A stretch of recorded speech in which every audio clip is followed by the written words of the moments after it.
It's so easy to be like everyone else.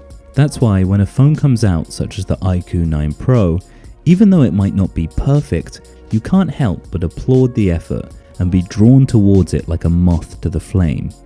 This phone makes all the other recent 2022 flagship releases look rather boring.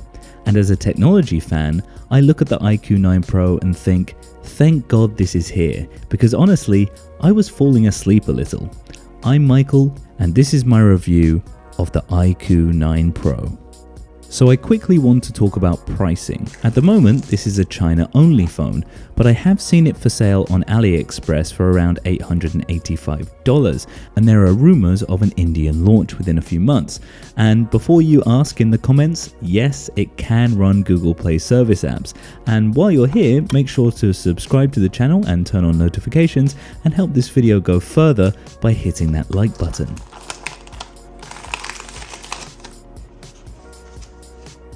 So firstly, right from the start, you can tell this is not a mainstream safe device like we've seen from recent OnePlus, Realme and Xiaomi flagships. This really stands out. The color I have is a bright but deep solid orange, and there is also another white version blessed with a BMW racing stripe down the middle, and it's cool that both colors are so dissimilar to each other and just to other smartphones. Then there is the build materials, which are also a unique mix of fabrics and metals. This back panel has a carbon fiber vegan leather finish. It feels great. It looks great. It certainly won't be slipping out of your hands, and if somehow you do manage to drop this thing, you won't be cracking that back panel like you would be with glass. And I'm pretty sure this won't look worn out after using it over a long time. The camera module is also looking pretty sweet. It's a massive rectangle aluminium shaped cutout with a glass cover that takes up around a third of the phone's back panel and houses a triple camera system as well as a couple of other pretty nice hardware features that we're going to get into later. Then there's just all the other little extra touches around the phone, like the metal orange power button, matte outer rim finish, even the layout of the speakers and SIM tray just looks cool. That tiny speaker grill looks cool, and the build quality is just so good, a solid 9 out of 10. And then we get to the screen, which is curved, a little bit more of a curvature than your Samsung and OnePlus phones, but I like it. It just works with this phone, seamlessly melting into the body. The screen is 6.68 inches, so large, but the aspect ratio kind of makes it feel easy to move around and manage. Perhaps I'm just used to large phones. This is a Quad HD display with 518 pixels per inch and a max brightness of 1500 nits, LTPO AMOLED, 1 billion colors, 120Hz, HDR10+, Dolby Vision and so on. So a top-end display here on the IQOO, although it's nothing different to what other 2022 flagships have, but a great screen nevertheless. What it does do differently, however, is the fingerprint scanner. It's a 3D sonic sensor, and boy is it good. To register your finger, you just place your thumb down once and bam, you're done, that's it. Then you can actually go into the settings and readjust the size of the fingerprint scanner area when you unlock your phone. And you can actually see a few little toggles in and around the fingerprint scanner, and those are your quick launch buttons. And these will pop up as little mini windows for quick action. And then you have the outer toggle in which you drag the logo onto the fingerprint reader to confirm it's you, and then open them up into full windows. And these features bring me to another thing I like about the IQOO 9 Pro, which is the operating system. Origin OS Ocean on top of Android 12, because we've seen a lot of Samsung's One UI and OnePlus's own copy of that, but the IQOO phones, which are made by Vivo, if you didn't know, have their own UI, which I've never really seen before, and I happen to think it's a pretty distinctive and cool interface. I love the design of the app icons on the home screen. The widgets especially have their own individual design language, and there are plenty of options just from the internal collection of IQOO widgets, which by the way, a lot of the time are handily interactive. Then other things like the shelf where you can throw in your quick actions and other useful information, the control center center looks clean as hell, if not clearly iOS inspired, but I like that they've dropped everything down to the bottom so you can toggle things on and off with just one hand. Even the folders look a little different, but the coolest trick is these quick pop-up specific control centers, which 1, look really cool, and 2, give you some nice specific quick toggle options that could come in handy if you're a power user and want to jump in between setups for a specific task, or if you simply want to change and customize a few things such as wallpapers, animations, and color accents. Everything is really interactive and saves you deep diving into the menus, which is something I haven't really seen before in this specific kind of way. I know there's a long press option on the home screen for most Androids, but nothing quite like this. Let me know in the comments if there is anything similar to this on any other devices, because I think this is really cool. The only thing I don't like is the notification center, which is just one giant continuous white block with different logos from whatever app has pushed you a notification, which for me was just really confusing and unrefined. Just before we get to the camera, I've got to talk about the 9 Pro's party trick, which is the insane charging speeds. We've seen a lot of 120 watt fast chargers recently on flagships, mid-rangers, and even budget phones, but none that I've tested charge as quickly as this thing. It got the battery up to 91% in 15 minutes, which is insane, and 100% in 19 minutes. So don't worry about not charging this thing overnight. Like the rest of the OS, the camera app also has its own cool design running through it with yellow accents and cool graphics, and looks pretty smart. It controls a triple camera system, which, by the way, also has assistance from an inbuilt gimbal to stabilize both pictures and video.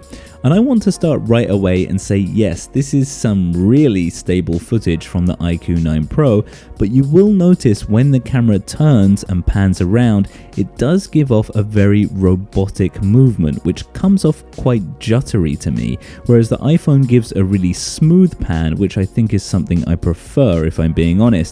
It just looks a little too jolty on the IQOO, and it's the same story in the ultra-wide, but this time I think the iPhone's quality shines through a bit more, whereas every time I take another step on the IQOO, every bounce does jolt the camera, so much so that it loses quality when I hit that step again and again. And again, panning up and down is too robotic and jittery for my liking compared to the iPhone.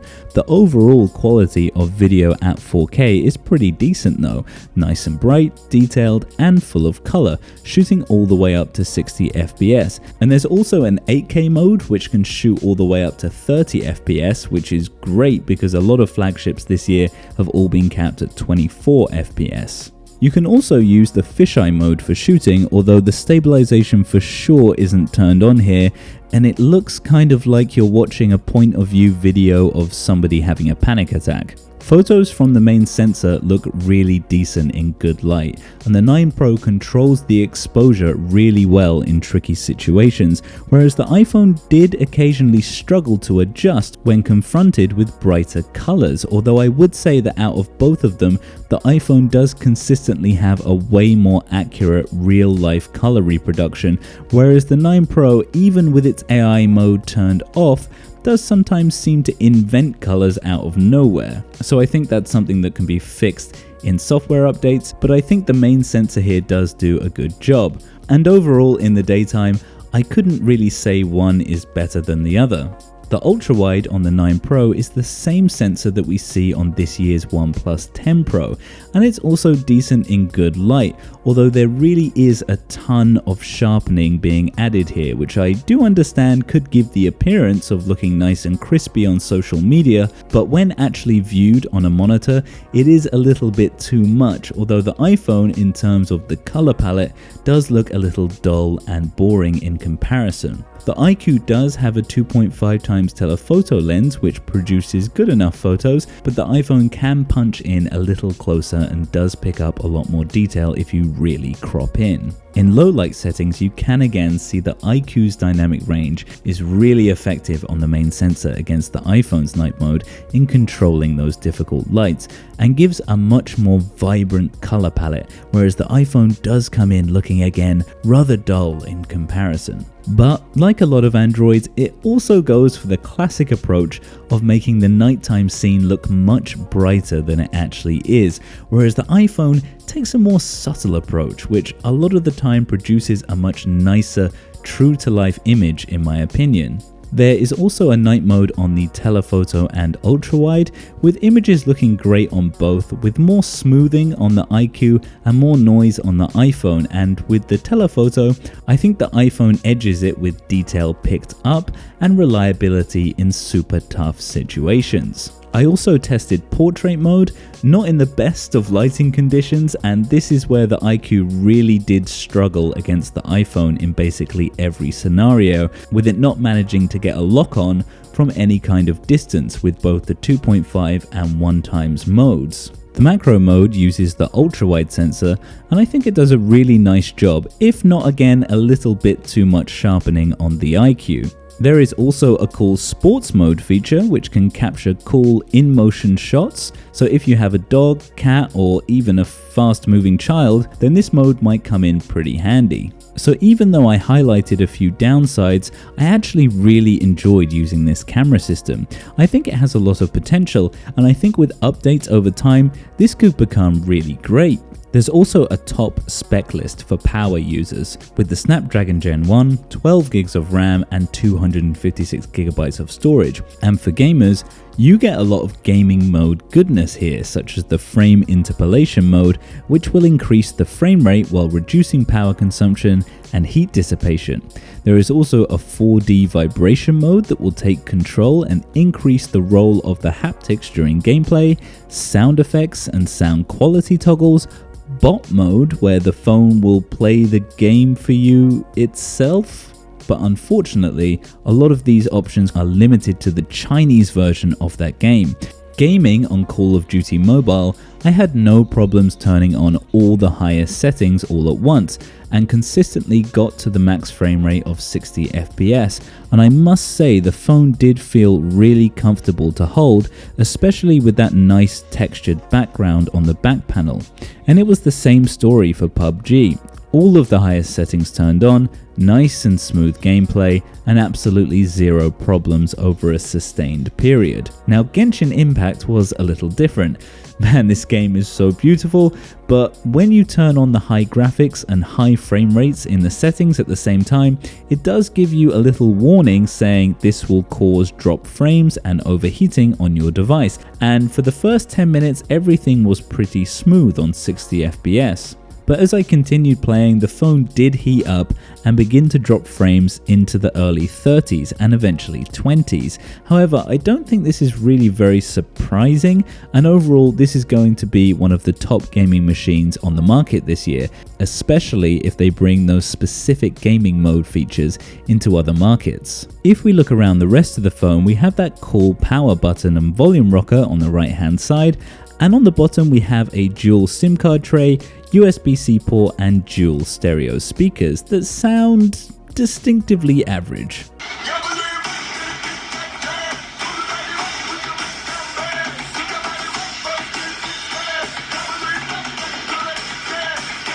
There's also a cutout for the selfie camera at the top, which is 16 megapixels and is decent, although I think it is still doing a lot of smoothing to my skin, even though I've turned the beauty mode off, which isn't great.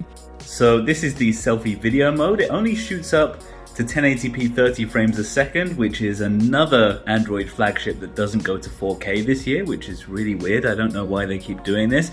Also, I've noticed that I have all the beautification turned off, all of the filters turned off, and yet I still look like I'm wearing makeup with some rosy cheeks, kind of shiny bright eyes, and a lot of smoothing. So, you know, that's what Chinese phones do, so you gotta live with it.